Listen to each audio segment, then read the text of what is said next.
ఆమె చెప్పిన విషయాలు చూస్తే చంద్రబాబు నాయుడు ఒక్క మెడికల్ కాలేజ్ కూడా కట్టలేదు, దానికి ఆలోచన కూడా చేయలేదు. మనకి జగన్మోహన్ రెడ్డి అనే వ్యక్తి అంటే వయసులో చాలా చిన్నవాడు, చంద్రబాబు నాయుడుతో పోలిస్తే అనుభవం లేదని వీళ్ళు ఎక్కిరిస్తారు. కడప ఎమ్మెల్యే ఎక్కిరిస్తారు.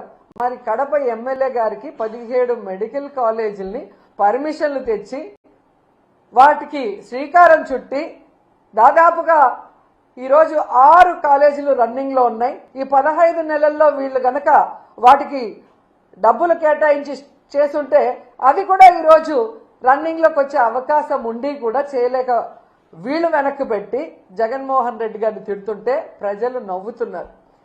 ఒక అనుభవం లేని మొదటిసారి ముఖ్యమంత్రి అయిన జగన్మోహన్ రెడ్డి గారి వల్ల కట్టడం చేతనయ్యింది, విజనరీ ఉంది, సీనియారిటీ ఉంది అని చెప్పుకునే